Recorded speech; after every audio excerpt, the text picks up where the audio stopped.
$43. That's all it takes. One desperate night, one click, and 20 years later, you're controlling $3 billion. Completely alone, completely untouchable, and your daughter doesn't know you exist. This is the story of how that happens. I'm going to show you something FBI agents have been tracking for 15 years. The actual career path of cybercriminals who make it to the top. Not the ones who get caught on the news, the ones who win. We analyzed leaked documents from Operation Bayonet, the AlphaBay takedown, and Project Raven, and we found a pattern. 10 levels. 10 points where you could stop or keep going. And here's what makes this terrifying. Level 1 looks exactly like something you might do if your back was against the wall. So here's your first choice, and I want you to comment your answer. Your rent is due in 4 days. You have $43. Someone offers you $20,000 for one illegal hack. Do you take it? Be honest, because this isn't about judging you. It's about showing you exactly where that choice leads. By level 10, you'll understand why the FBI calls these people ghost kings and why they can never, ever come back. Meet David, composite character based on 12 real cases from FBI files. Single father, Emma, age 6. Eviction notice taped to his door in 4 days. And it's her birthday next week. She wants a telescope. Saw one at Target. Won't stop talking about Jupiter and Saturn's rings. $68. David hasn't slept in 2 days. His phone lights up at midnight. Unknown number. The message is simple. One job. Clean system penetration. 20,000. You in? He stares at it for 15 minutes. Emma's asleep in the next room. He can hear her breathing through the thin walls. His fingers hover over the keyboard. He types, "What's the target?" The reply is instant. Does it matter? It should. It doesn't. Here's what David doesn't know. That first job is a test. The target isn't random. It's a defunct shell company. The money's already marked. They're testing 3 things. 1, can you actually do it? 2, will you ask questions? 3, how do you spend the money? 42 minutes later, David's in. Past 3 firewalls, through a security system that cost someone 6 figures. He moves the money, covers his tracks, closes his laptop. $20,000 appears in a cryptocurrency wallet he created an hour ago. By morning, he's converted $5,000 to cash. That afternoon, he buys Emma the telescope. She screams, hugs his neck so tight,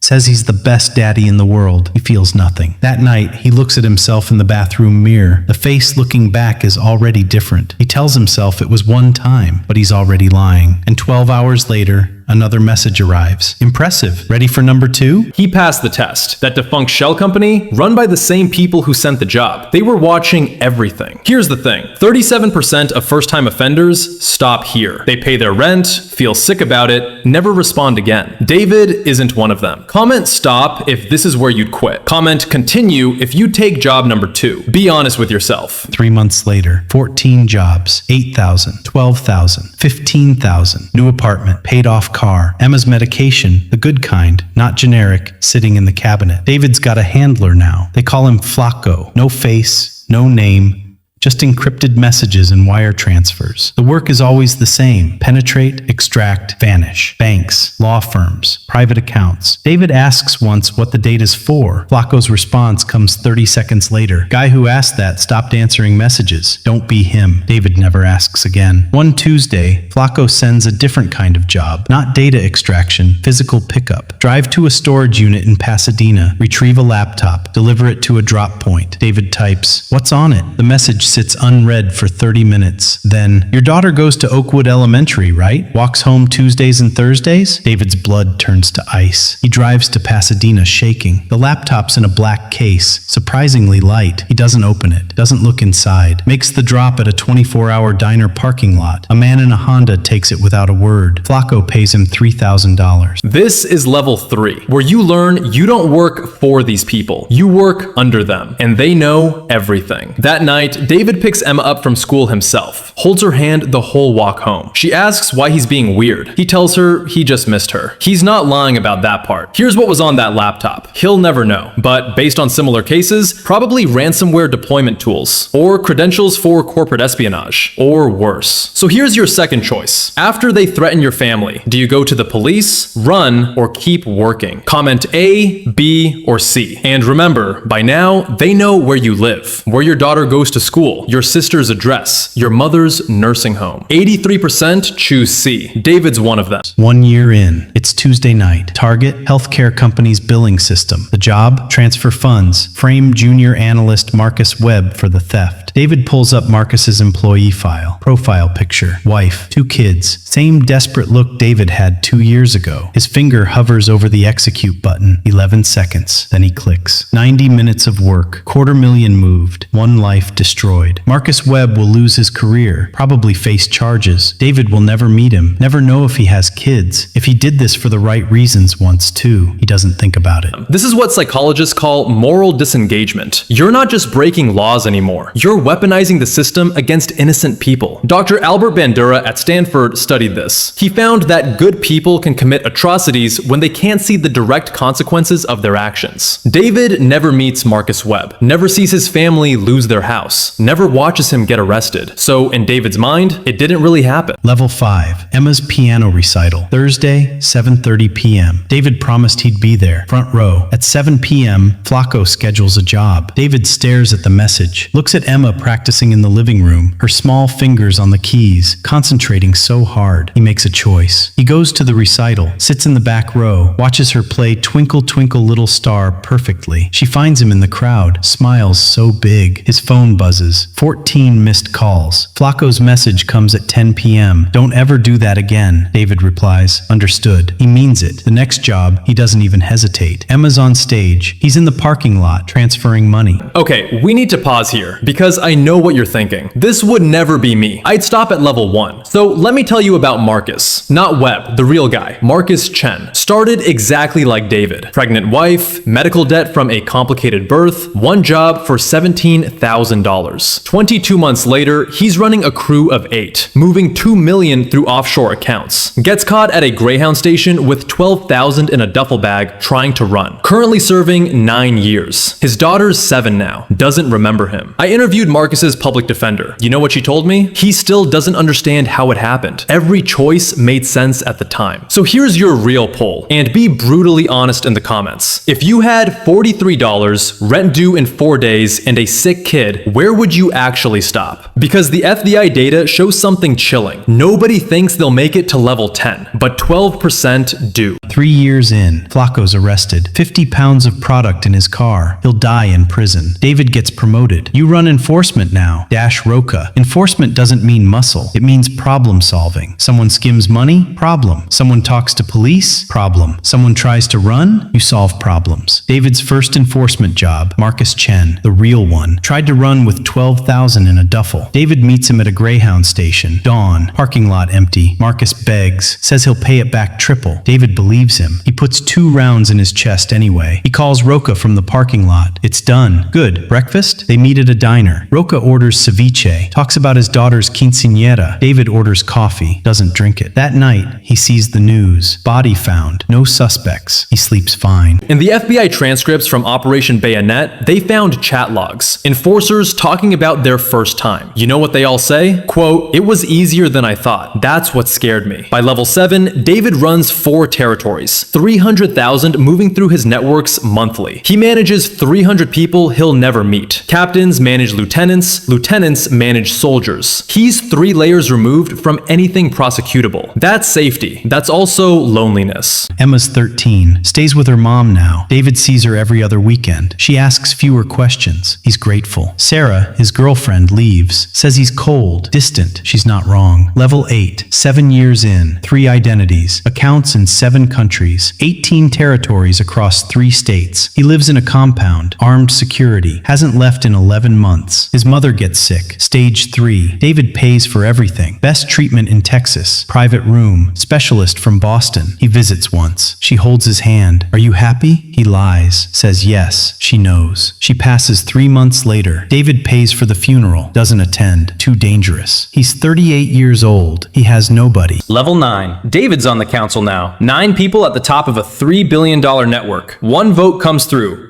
Ransomware attack on hospital network. Payout $80 million. David votes yes. 43 people die when the systems go down during the attack. He reads about it in the news. Feels nothing. Emma's 21 now, getting married. David created a fake Facebook account just to watch her life. She's marrying a teacher. Good man, smiles a lot. David will never meet him. One day, a message arrives. First one in 4 years. I don't know if you'll see this, but I need to say it. Don't contact me. Don't try to find me. I'm happy, and you can't be part of that. I'm sorry. Goodbye. She blocks him 10 minutes later. Most powerful person in the network. Completely powerless. Level 10, Montana, mountains, isolation, sovereign, 3 people at the top of everything. David watches the entire operation from the mountains, makes almost no decisions. The machine runs itself. Emma has a daughter, Sophie. David hacked the hospital security camera to watch the birth, birthday parties, first steps, first day of school. He's a ghost, watching a life he can never touch. One morning, a report crosses his desk. New recruit, hungry, reliable. David Torres, 23. Eviction notice. Daughter sick. $47 in account. The first message. What's the target? Does it matter? David reads the messages. Sees himself 12 years ago. The daughter's name is Maya. She's 6. She wants a telescope. David's cursor moves to reply. He could stop it. One message. Tell him where it leads. He closes the window. The system needs him. It needed David. It always needs someone. Somewhere in Philadelphia right now, David Torres is completing his first job. Tomorrow, he'll buy Maya a telescope, and the cycle continues. Here's what I didn't tell you. David isn't one person. He's a pattern. Operation Bayonet, Operation Raven, Shadow Brokers, the AlphaBay takedown. When the FBI analyzes these networks, they find the same progression, same 10 levels, same psychological markers. The Bureau has a term for it, incremental criminal capture. Each level creates dependency for the next, financial, psychological, and eventually existential. Here's the scariest part. The average time from level 1 to psychological point of no return, where subjects report they couldn't stop even if they wanted to, 18 months. Less than 2 years from, I'll just do this once, to, I can never go back. So let me ask you again, and really think about it this time. $43 in your account, rent due in 4 days, daughter's sick, someone offers $20,000 for one hack. Honestly, what do you do? Comment your real answer, because the difference between you and David might just be that you haven't been desperate enough yet. And if you think you'd stop at level 1, 92% of level 10 operators said the exact same thing. The Ghost Kings aren't monsters. They're people who made one rational decision, and then another, and another, until there was no way back. David's not a person anymore. He's infrastructure, and ghosts don't die. They just watch. Forever. If this video made you uncomfortable, good. That means you still have the thing David lost. I've linked the FBI's actual psychological profile of cybercriminal progression in the description. Declassified documents. Fascinating and terrifying. I've also partnered with CISA, the Cybersecurity and Infrastructure Security Agency, to create a resource guide. How to protect yourself. How to recognize if someone you know is being recruited. What the warning signs look like. Subscribe if you want more deep dives like this. Next week, we're covering the level 10 operators who actually got out and what it cost them. Comment which level you think you'd stop at. Be honest. And hey, share this with someone who thinks they'd definitely stop at level 1. They won't believe you until they watch it. Thanks for watching, and remember, the first step is always the hardest to see.